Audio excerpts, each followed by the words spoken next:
hear about the 7 I am? Everybody say I am. I am sayings of Jesus. The number 7 comes up a lot of times in the Bible, from Genesis to Revelation.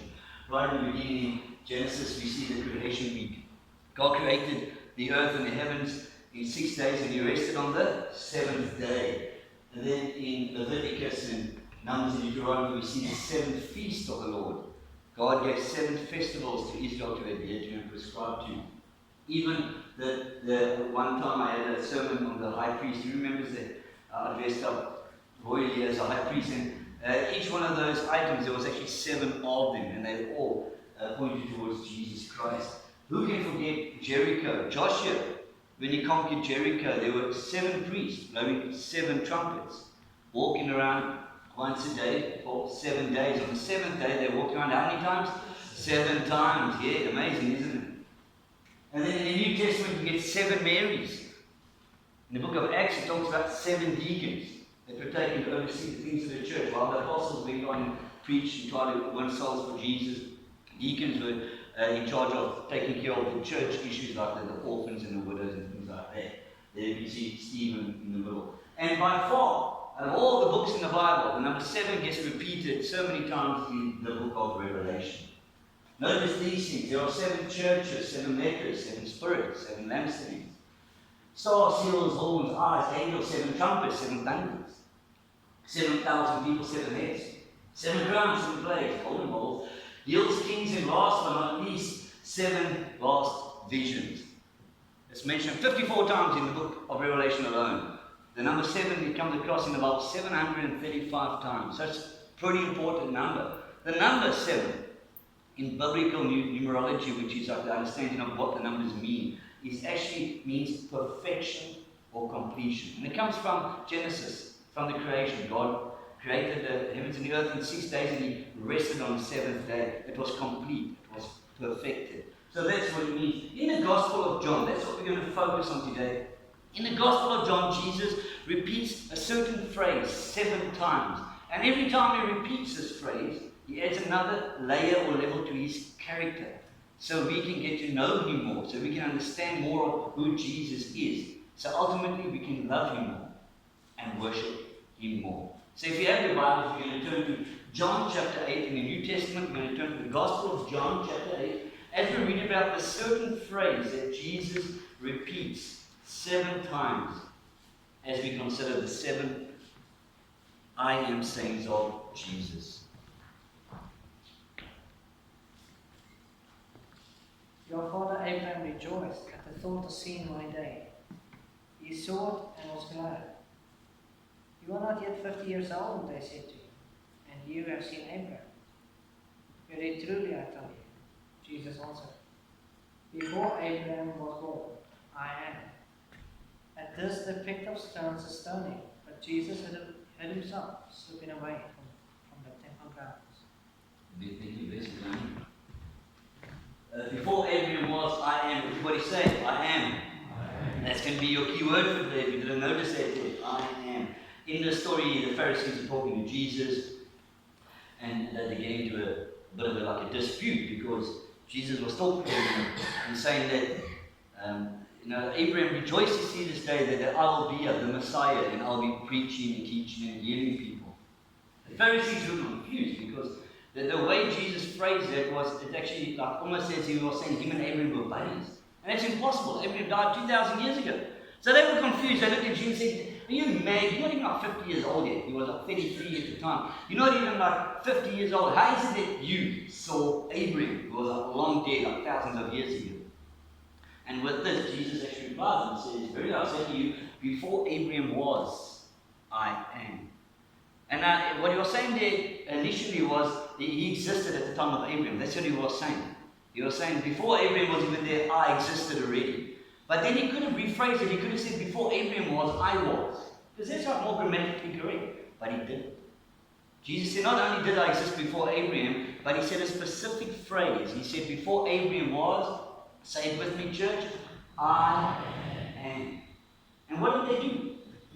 They picked up stones to stone you. Just for saying that.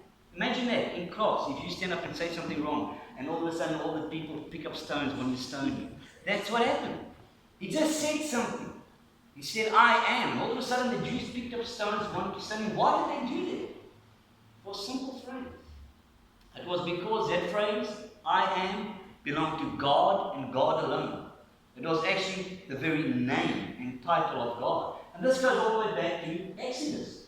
Exodus 3 is the calling of Moses, the burning bush. And he calls Moses, and they start getting into this discussion.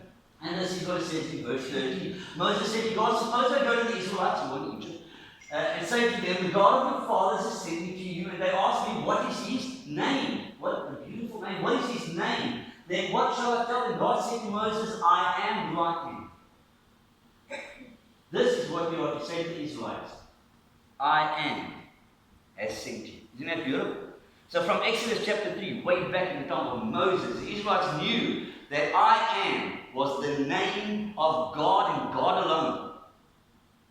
Sometime later, Jesus appears in the New Testament and he says that very same phrase.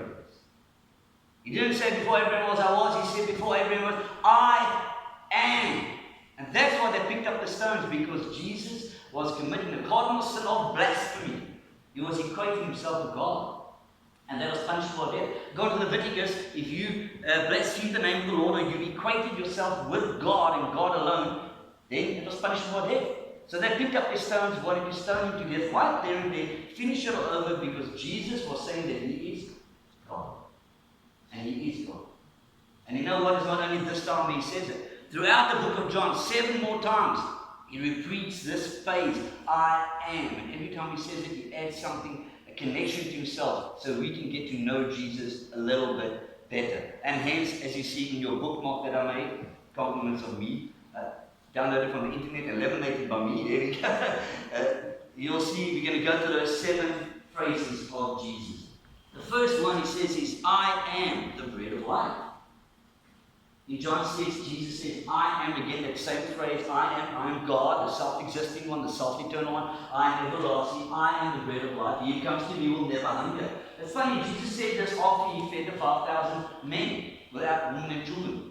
It could have been easy, 10,000 people there that Jesus fed. And he fed them with 2 fish and how many loaves of bread? 5. 5 bread to feed 5,000 men. Jesus had just done this awesome miracle, never been done before. The people come to Jesus and say, give us a sign. I don't know what that was, if that wasn't a sign. What more do they want than feeding 5,000 people with 5 loaves of sesquicentennial bread from spot? But they wanted a sign. So that they say, you know, Jesus, back in the olden days of Moses, our ancestors, they received manna from heaven. God gave them bread. And that was a sign. What is your sign? Jesus said, yeah, I get you. Our ancestors ate the manna and they died. He says, the bread that I give is everlasting and you'll never, ever die. If you eat of my bread, you will never, ever die but have everlasting life. Well, Jesus was telling them that don't long for the physical bread, even if it is provided by God, but long for the spiritual bread. Long and live for the spiritual bread that comes down from heaven. And Jesus came down from heaven as the bread of life. Not to condemn us in sin, but to grant us eternal, everlasting life. Jesus is the bread of life. The second one he says is, I am the light of the world. Whoever follows me will never walk in darkness, but will have the light of life. Everybody say light of life. That's a beautiful phrase there. LOL. Did anybody else get that, or is it only me? You're going to change your LOL status. Do not laugh out loud. Rubbish. It's going to be light of life. It's funny, the context of the story was a woman was caught in an act of adultery, and she was brought before Jesus. And the religious leaders threw her before Jesus, picked up stones ready to condemn her and punish her by stoning. They were going to stone her to death because this was a sin that she broke, and the punishment was death by stoning. So they were ready to stone her. They just wanted to see what Jesus would do. What would be his judgment on this woman? And if you know the story, Jesus just bent down and he started writing in the sand. That's all he did. He didn't say anything. And by the time he got up, those who had the stones in their hands threw it down. And he looks at the woman caught in adultery and says, where are those that condemn you? She says, they're not here. Then Jesus says to her, then neither do I condemn you. Go and sin no more. Isn't that beautiful? At the end of that, he turns to the bystanders. He looks at the rest of the people standing there and he says this, I am the light of life. Whoever walks in me will never walk in darkness, but have say it again, the light of life. You see, you can choose the darkness of sin. You can choose the LOL, the light of life. What are you going to choose today? The darkness of sin or the light of life? Jesus is that very light of life. The next thing he said was, I am the door. Anyone who enters by me, he will be saved and go in and out and find pasture. Jesus was talking about shepherding. Something very familiar in the days of Israel and the Middle East at that time. There were many, many shepherds. This was their livelihood. This is what they'd done. So he created the door. At that time, what the sheep pen would be something like the stage. You all seen the stage. It was a big square thing, and it had like fences around it, and it had one door and one gate. And then the sheep came in and then closed, and then the shepherd would stay there and protect his sheep. That was the sheep pen. Jesus said, I am that door. There was only one. You couldn't get over, you couldn't get under. There was no other back doors.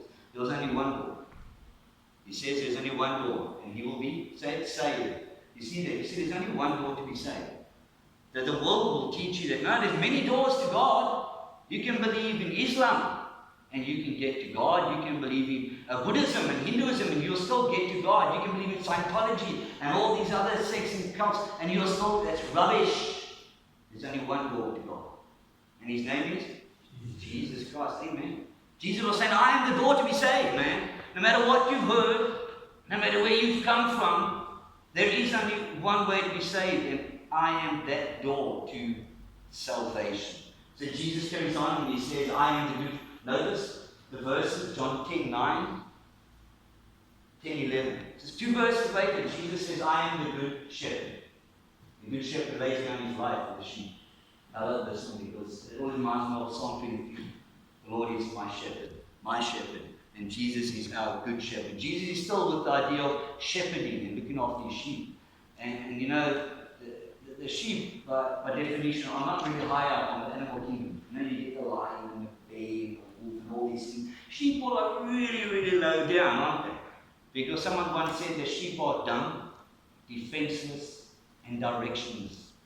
That's what people have said about sheep. And you know, there's one animal that God has chosen to compare you and I to. What is that animal? The sheep. It's not much of a compliment, is it? We're just dumb, defenseless, and directionless. But let me be honest with you. I think we are. Without Jesus, we are just dumb, directionless, and defenseless. You know what? I talk to myself personally, but I need Jesus to guide me. I need the good shepherd. Because I don't have his wisdom. I'll make stupid mistakes over and over again. I need to glean from his wisdom to understand more, because I'm practically just dumb. I need his protection, because by myself, I don't know what's out there. I don't know what the next turn, the next corner holds. I need Jesus to protect me. This is what Jesus does. He protects the sheep in the fold. You and I as Christians. And you know, there's a song that we sing in church called Lord, I Need You. Do you know that song, Lord, I Need You? I love that song because I always remind me of this, because we need Him every minute, every hour. I don't know about you, but I need Jesus. Every minute, every hour, every day, every month, every year. I need Him to love me and feed me. I think the Good Shepherd needs to love you and feed you. Amen? The Good Shepherd. Then He says, I am the resurrection. John 11. I am the resurrection in the life. Whoever believes in me will live even though he dies. He was talking about Lazarus. We all know the story of Lazarus. Lazarus died, a good friend of Jesus. Mary and Martha, his sisters, called for Jesus to come quick. Lazarus is sick. Maybe you can heal him. Jesus doesn't rock up. He rocks up 4 days later, and Lazarus is already dead. Mary and Martha are very discouraged when they look at Jesus and say, well, if you'd just been here, sooner our brother would be alive. Jesus says to them, I am the resurrection and life. Whoever believes in me, though he dies, he will live again. Man, what hope is that? Jesus was talking about the resurrection. He says, whoever dies believing in me, even though they die and they pass on from this world, their physical bodies will go, they will live on, and there will come a time when they will be resurrected with new, incorruptible, eternal bodies that will live forever and ever in the kingdom of heaven. But Jesus wasn't just saying about a doctrine. He wasn't just saying in the future, by and by, there will be a resurrection. No, he was saying, I am the resurrection. And he was. 3 days after he was crucified, what did Jesus do? He rose from the dead, and he became the resurrection. And the life Jesus gives us the confidence and the hope of the resurrection. Though we die and pass on from this world, we will live again, because Jesus is the resurrection and the life. Jesus said in John 14, Jesus answered, I am the way, the truth, and the life. No one comes to the Father except through me. This one is kind of compared to the door, isn't it? Because it's kind of the same. Jesus was saying there's only one way. In this discussion, Jesus was talking to disciples about dying and rising again and going to heaven. And he was saying, where I'm going, you cannot come, but I'm going to prepare a place for you. In my Father's room there are many, in my Father's house there are many rooms. In my Father's place there are many mansions. That's my translation. And he says, I'm going to a place where there's mansions really prepared for you. I'm going to come back and fetch you. And then he actually says to him, do you know the way? And Thomas, doubting Thomas, not of all people, he says, we don't know where you're going. We don't know the way. Show us the way. And to that, Jesus responds. He says, there is a way to get to heaven. There is a way to get to God the Father. There is a way to get your mansions. What way is that? I am. Isn't that beautiful? He doesn't say turn left, down Wilsonia Avenue and round Magnolia. He says, I am. The only way you're going to get to heaven is through me. I am the way to heaven. I am the truth. Receive the truth and accept it to receive everlasting life. Jesus says, I am the way, the truth, and the life. There's only one way, just like the door. I've said it before, I'll say it again. There's not 4 ways to be saved. There's not 3 ways. There's not 2 ways to be saved. There's only one way to be saved. Save the name that saves everyone else, and it's the name of Jesus Christ, our King and our Lord. Amen. Whatever anybody tells you, there's only one way to be saved. That's why we're here. That's why we're Christians. That's why we preach the gospel of Jesus, not the gospel of Muhammad, not the gospel of Confucius, not the gospel of Buddha, because there's only one name that saves you and I. It's the name of Jesus Christ, that beautiful name that we sung about earlier. Jesus says, I am the way, the truth, and the life. The last one, in the area, 7 sayings of Jesus, my favorite one. He says in John 15, I am the vine. Everybody say vine. You are the branches. If you remain in me, and I in you, you will bear much fruit. Jesus was saying this when it was at the time when the vines were heavy with ripened fruit, when you'd be picked and plucked, going to the streets, and people would be blessed by this harvest. And he said this, and you can see the grapes and the vines there. Jesus was saying, I'm the vine, the main part, you are the branches. And think practically about vines and branches. The branches get their nutrients in the water and all the good things from the vine. Because the vine holds everything and gives all of its goodness to the branch, so the branch can produce fruit. That's how it works. Alright? So the vine gives all its goodness to the branch, and the branch produces fruit to bless people. What a beautiful illustration for you and I. Jesus says, I am the vine in you. I'm looking and talking to the branches right now. And you know what the most mind-boggling thought that hit me even while I was preparing this week was that everything that Jesus has flows right through you today. Isn't that amazing? The same power that flows through Jesus is flowing through you. The same wisdom, the same strength, the same power, the same miracle-working faith flows through you and I today. And I'm so blown away with that it can't be because why am I struggling? The reason that we're struggling and we can't get by in life is because we're not receiving all that goodness, wisdom, faith, and strength from Him. The branch is only as good as what it receives. And once we receive all that Jesus has, we produce good fruit, good works, and we go and bless others with it. The whole reason why that branch exists is to produce fruit. If the branch isn't producing fruit, it's useless. It's not fulfilling its purpose while it's there. Let me give you a practical example of a pen. Anybody got a pen on you? Nobody's got a pen in church. I'm not going to walk that way. A pen. What is it used for? To write. So if I have a pen and it's gold-plated, covered with diamonds, and it doesn't write my name, does it fulfill its purpose? No, it's useless. I might as well throw it away because it's not fulfilling the purpose that it was intended for. The branch was intended to produce fruit. If it's not producing fruit that's going to bless somebody, I might as well just be cut off. It's a Bible says. You are the branches. Oh, now it starts to get a bit scary, doesn't it? You are the branches, and all of a sudden that truth sinks in. Are you producing good fruits? Is your life daily, not just once a month or every time you do one good deed? I'm talking about daily. your lifestyle, is it producing good fruit? Are you producing good works that's blessing others? Remember that sermon, Make a Difference? The ultimate plan of God's life for you is to make a difference in people's lives. Are you producing that good fruit that's going to be blessing others? That they can come back and get more. When they take their good fruit and good works from you, you get more from Jesus and you produce more fruit that you can bless more people. My sad revelation is that there's many branches that are not producing that good fruit. There's two questions you got to ask yourself. Am I producing good fruit that's blessing others? The next question is, well, if I'm not producing good fruit, is, am I receiving from the source? The problem is not the source. You realize that? Jesus is perfect and He's got everything right there. All the power, all the faith, all the wisdom, all the miracles. He's all for you. The problem is not with Jesus. The problem is with you. Because maybe you're not open to it. Maybe you're not receiving it. Maybe you're not spending time with Jesus. Maybe you're not getting into His Word. Maybe you're not listening enough. I don't know what it is, but reevaluate your life and find out if you're not producing good fruit, maybe you're not receiving what you need to get from Jesus. He's there. Floodgates are open. It's up for us to start receiving more of Jesus. More of His strength to overcome the obstacles. More of His wisdom to make the right decisions. More of Jesus. So you can produce more fruit to bless more people. Amen. Isn't that beautiful? That was my revelation. If you remember nothing else, remember only the Bible. Because that for me is the most important. It's always been the most important. Jesus says, be connected to me. As Christians, we need to be connected. Like on Wi-Fi open all the time. Not like Telkom's Wi-Fi. Get it wrong, man. We need to be connected all the time to Jesus, to His Word, to His Spirit. And when you're connected to Him, just like it says, when you're connected to me and you abide in me, abide is an intimate, personal relationship with Jesus, then you will bear much fruit. Amen. Amen. The 7 sayings of Jesus.